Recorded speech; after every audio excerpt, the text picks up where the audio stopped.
Hello everybody, एक बार फिर से आपका स्वागत है आपके अपने यूट्यूब चैनल पर जिसका नाम है सक्सेस हरियाणा। तो देखिए, आपके लिए वीडियो है कि अगर आप टैक्स भरते हो, इनकम टैक्स चाहे आप किसी भी तरीके से अर्जित करते हो, चाहे आप सैलरी गवर्नमेंट से लेते हो, चाहे प्राइवेट सेक्टर से, चाहे आप किसी भी तरीके से, तो इनकम टैक्स भरना अनिवार्य है। चाहे आपका टैक्स बनता हो या ना बनता हो, आईटीआर आपको भरनी चाहिए।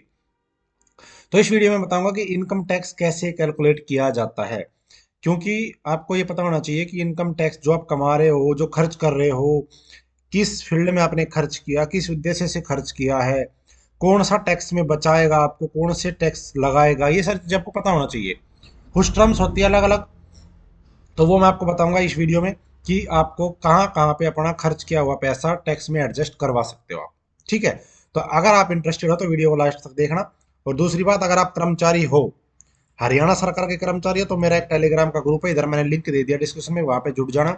वहां पे आपको कर्मचारियों से संबंधित बहुत सारी चीजें आपको मिलेंगी, सर्विस रूल से संबंधित कोई भी हो वो आपको डाउट वहां पे क्लियर हो जाएगा। दूसरा, मेरा जो चैनल है इसका मैंने एक अलग से ग्रुप बनाया है टेलीग्राम सक्सेस हरियाणा के नाम से, उसका लिंक भी डिस्क्रिप्शन में, उसमें भी जुड़ जाना। उसमें आपको जॉब से संबंधित या जो भी आपसे संबंधित वीडियो होती है वो आपको वहां पे मिलेगी। दोनों का लिंक मैंने दे दिया, एम्प्लॉय का अलग है, चैनल का अलग है। अब आ जाओ यहाँ पे।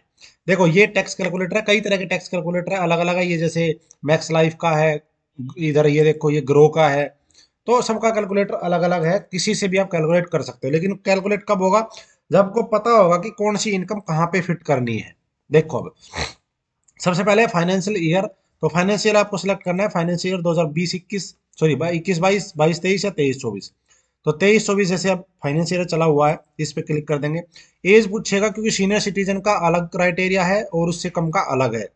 तो 60 से कम है तो बिलो 60, 60 से 80 के बीच में तो ये आएगा, 80 से ऊपर है तो ये आएगा।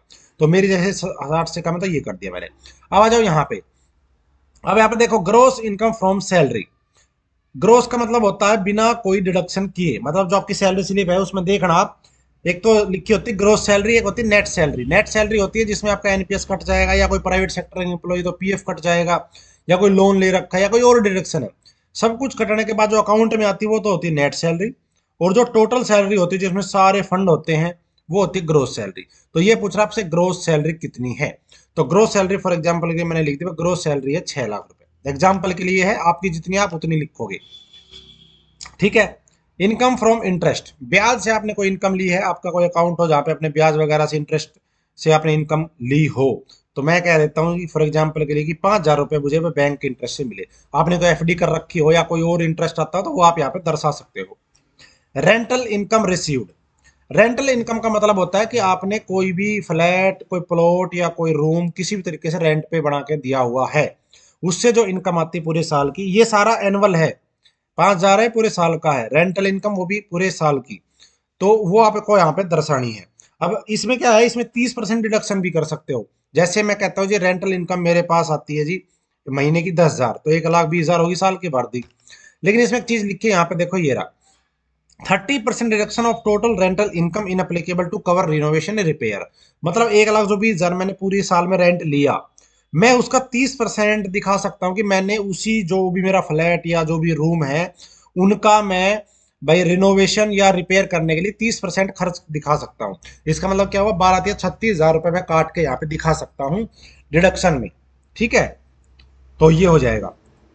दूसरा, इनकम फॉर अदर सोर्स। अब इन तीन के अलावा सैलरी होगी, इंटरेस्ट हो गया, रेंट हो गया, इसके अलावा जो भी आपने अर्जित किया, ध्यान देना, इसके अलावा जो भी आपने कमाया पूरी साल में, वो सारा अदर सोर्स में जाएगा। एग्जाम्पल के लिए जैसे मेरे यूट्यूब का चैनल है, अब मैंने सैलरी तो दिखा दी यहाँ पे, लेकिन ये मेरी सैलरी नहीं है। वैसे कोई सोचे कि सर कितनी सैलरी, मेरी सैलरी नहीं भाई इतनी, एग्जाम्पल ले रहा हूं मैं। तो मेरा जो यूट्यूब का चैनल है उससे जो मैं पूरी साल में कमा रहा हूँ वो मैं यहाँ पे दिखाऊंगा, क्योंकि अदर सोर्स है।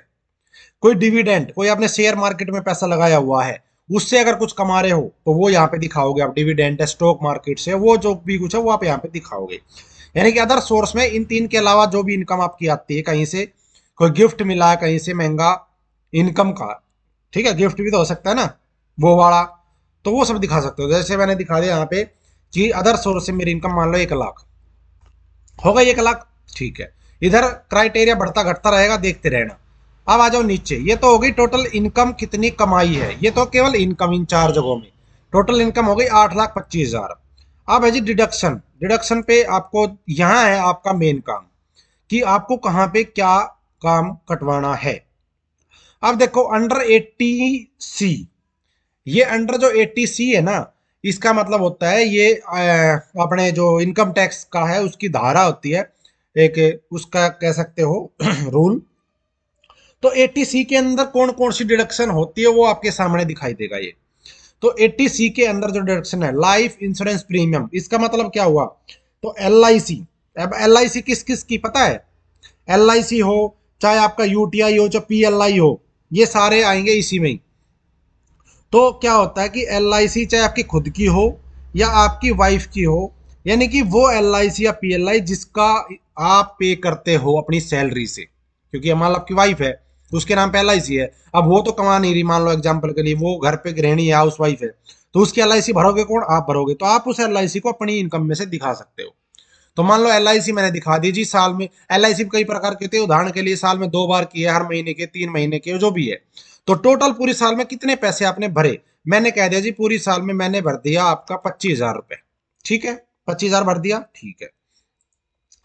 अब कह रहा जी PPF, PPF जो होता है अकाउंट होता है, आपने सुना होगा बैंक में PPF अकाउंट होता है, अगर आप वहां पे भी ये टैक्स सेविंग फंड होते हैं सारे, तो आप वहां पे अगर भरते हो महीने के हिसाब से जो भी है, मान लो आपने 1,000 रुपए का महीने का किया हुआ है, तो साल का कितना हो गया 12,000, 2,000 है तो इतना हो गया, तो मान लो आपने 2,000 का महीने का है तो साल का कितना हो गया 24,000 रुपए आपने PPF में डाल दिए, ठीक है भाई।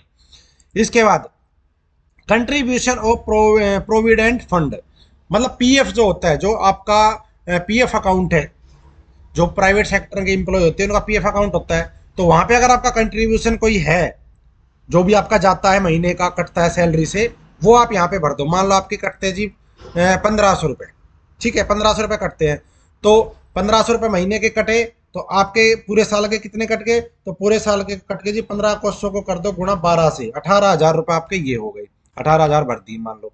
टैक्स सेविंग फिक्स डिपॉजिट, एक अब बैंक में भी होता है और ये और भी कई जगह होता है, पोस्ट ऑफिस में भी होता है कि आप सेविंग कर सकते हो जिसमें आपको टैक्स से बेनिफिट मिलते हैं। तो अगर आपकी ऐसी कोई टैक्स सेविंग आपने खुलवाया हुआ है महीने का साल का, तो वो आप यहाँ पे दिखा सकते हो, अदरवाइज छोड़ सकते हो। तो मैं इसको छोड़ रहा हूँ अभी। अगर आपका कोई टैक्स सेविंग डिपॉजिट होता है साल का महीने का, तो उसको पूरे 12 महीना से गुणा करके वो आप यहाँ पे डाल सकते हो, 5,000 है, 10,000 है, 20,000 जो भी है। मैक्सिमम जो डिडक्शन आप करवा सकते हो 1,50,000 होती है वो, जो टैक्स सेविंग बचता है। जो देखो इधर देखो टोटल डिडक्शन कितनी आ चुकी यहाँ पे, 67,000, 1,50,000 हो सकती है मैक्सिमम ये। तो वो आप ध्यान रखना इस चीज का भी। Replacement of principle of housing loan, अगर आपने कोई हाउसिंग लोन लिया हुआ, हाउस का होम लोन लिया हुआ है, तो उसके प्रिंसिपल, जो उसका प्रिंसिपल है, कई बार क्या होता है, मान लो आपके पास पैसा आ गया, आपने 20 लाख का लोन लिया और आप लगभग 5 लाख प्रिंसिपल भर चुके हो, टैक्स अलग है प्रिंसिपल अलग है, 15 लाख प्रिंसिपल बचा हुआ है आपके पास, कैसे 5 लाख रुपए आ गए आपके, आप चाहते हो ये 5 लाख रुपए मैं दे के प्रिंसिपल कम कर दूं अपना, तो वो 5 लाख अगर आपने रीपेमेंट की है कहीं, प्रिंसिपल की रीपेमेंट की है, तो वो आप यहाँ पे दिखा सकते हो, अदरवाइज छोड़ सकते हो, ठीक है। अब आ गया ULIP या टैक्स सेविंग इन्वेस्टमेंट प्लान, जो मैंने आपको बताया था अभी ऊपर ही, LIC है, UTI है, PLI है, तो इस तरह की कोई भी इन्वेस्टमेंट प्लान आपने किया हुआ है म्यूचुअल फंड वगैरह में, तो वो भी दिखा सकते हो इन्वेस्टमेंट प्लान, ठीक है, कोई भी आपका बनता है तो। अगर आपका 1,000 रुपये महीने का, तो 12,000 रुपये आप यहाँ पे इस तरह से दिखा सकते हो पूरी साल का, समझ गए। अच्छा, अब आ जाओ इक्विटी लिंक सेविंग स्कीम, ये इक्विटी होता है, इसमें भी वही टैक्स बेनिफिट्स मिलते हैं। आपने अगर आप शेयर मार्केट में यूज करते हो तो आप देखना वहां पे दिखाएगा टैक्स सेविंग म्यूचुअल फंड, देखते हो, इक्विटी म्यूचुअल फंड इस तरह से होता है कई चीजें, तो वो यही चीजें हैं, वो टैक्स सेविंग होता है, तो वहां पे जो महीने का जा रहा है उसको आप 12 से गुणा करके यहाँ पे दिखा सकते हो, ठीक है।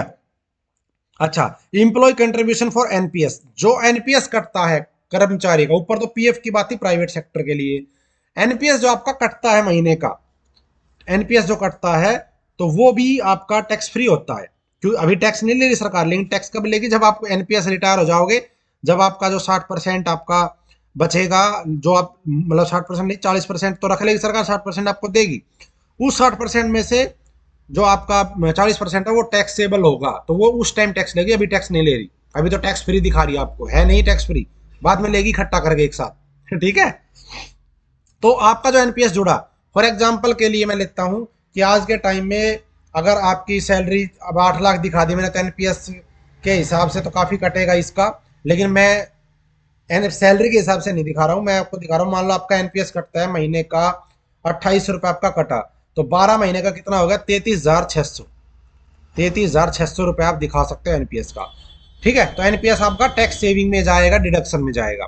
ट्यूशन फीस, ट्यूशन फीस होती है कॉलेज की, स्कूल की, यूनिवर्सिटी की। ट्यूशन फीस जो आपने अपने बच्चों की पढ़ाई में लगाई है, तो अगर आपके बच्चे हैं तो ट्यूशन फीस आप उसकी भर सकते हो, अगर आपके बच्चे नहीं है तो छोड़ सकते हो। तो मेरे बच्चे अभी है लेकिन बहुत छोटा है, 1.5 साल का, तो उसकी कोई ट्यूशन फीस नहीं, तो मैं छोड़ रहा हूं। लेकिन एक बात फिर कह रहा हूं, ये जो डिडक्शन है ये 1.5 लाख से ऊपर नहीं जाएगी। आप 1.5 लाख ही अपनी इन्वेस्टमेंट, अपनी डिडक्शन कहीं दिखा सकते हो।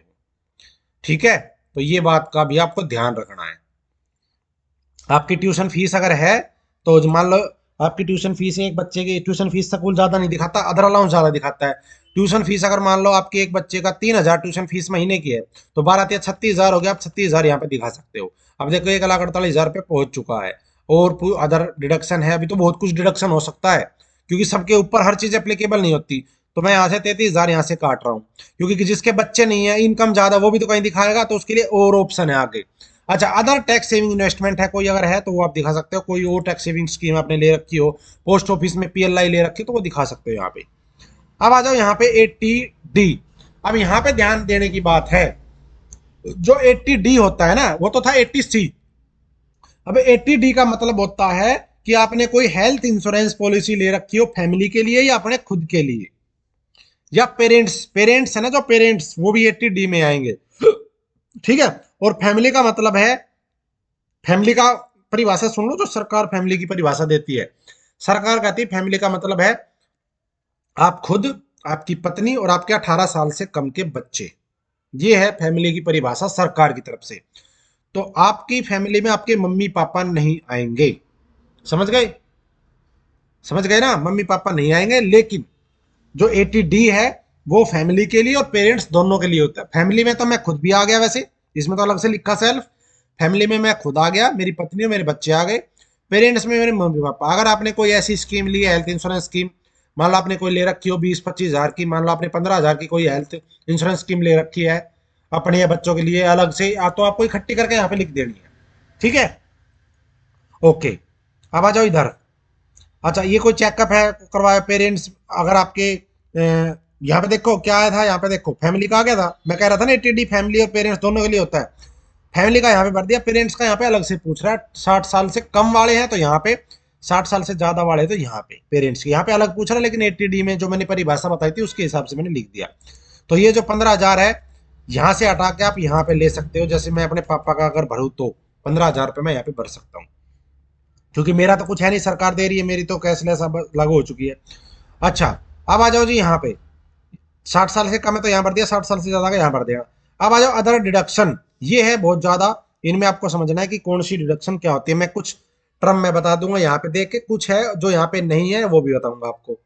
देखो HRA, अब HRA जो आपको मिल रहा है, जो सरकार आपको HRA दे रही है या कोई कंपनी आपको HRA दे रही है, तो वो HRA आपको टैक्स फ्री आप दिखा सकते हो वहां पे।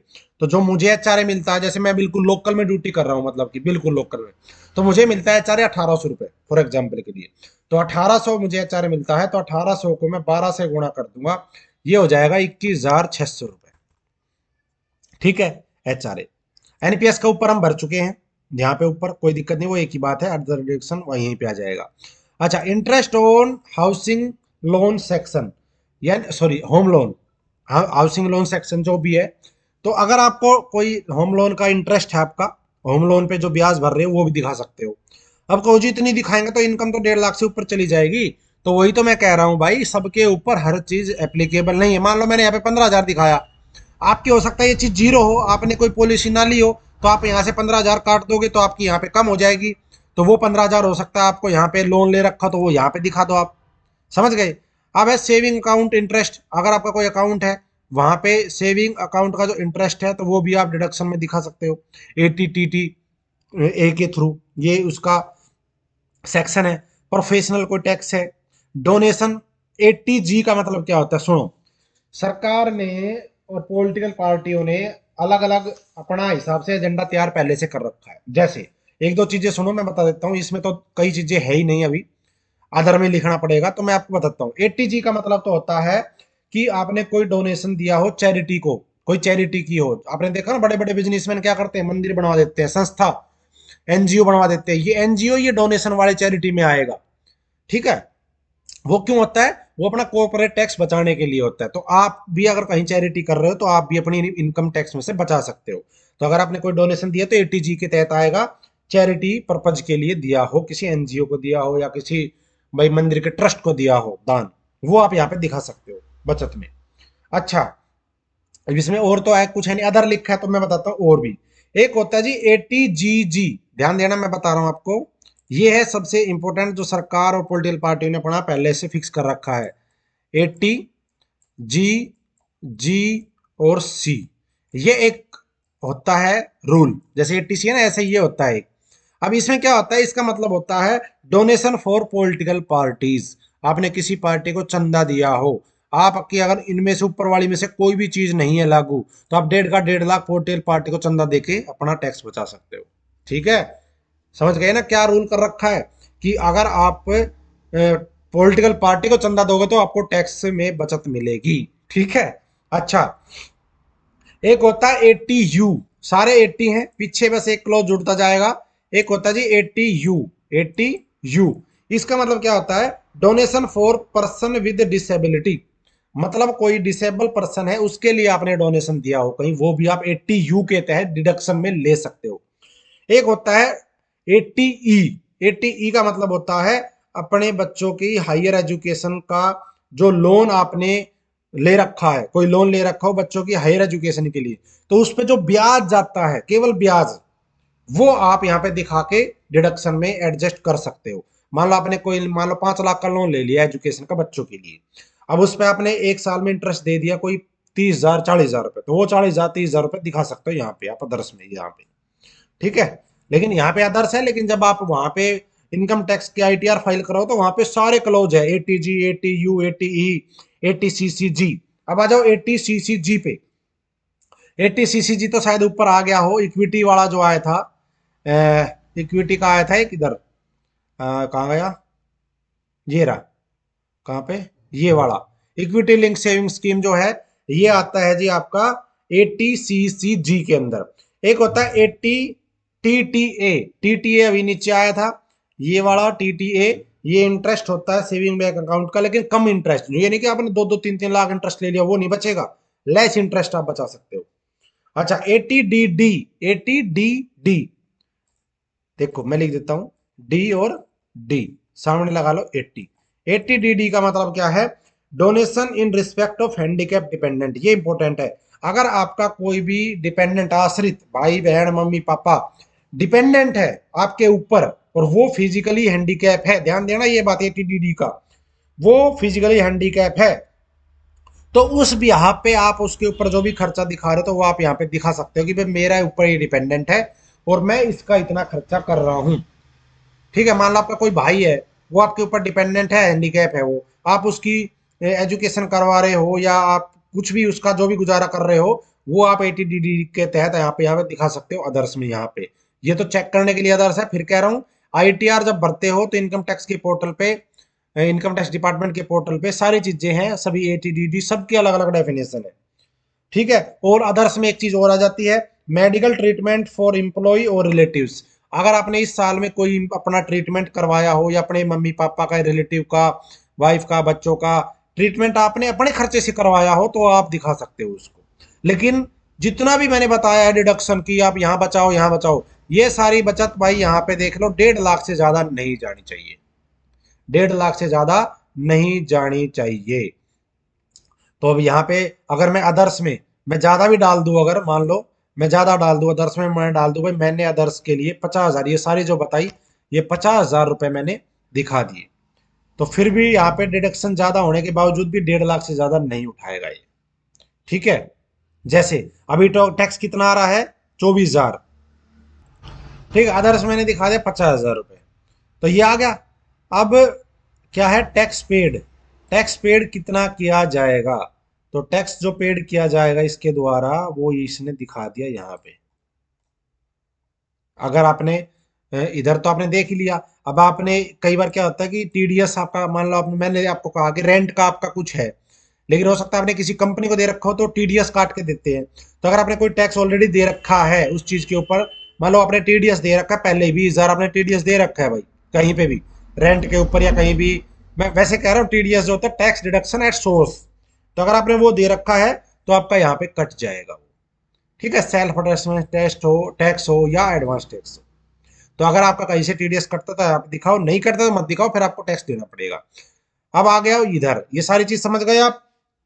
अब एक चीज और है, एटीसी जो होता है, एटीसी, एटीसी में कुछ चीजें इसमें नहीं थी वो मैं बताता हूँ। एटीसी में जीपीएफ अकाउंट है, एटीसी में आएगा, वो भी 1.5 लाख के अंडर ही रहेगा।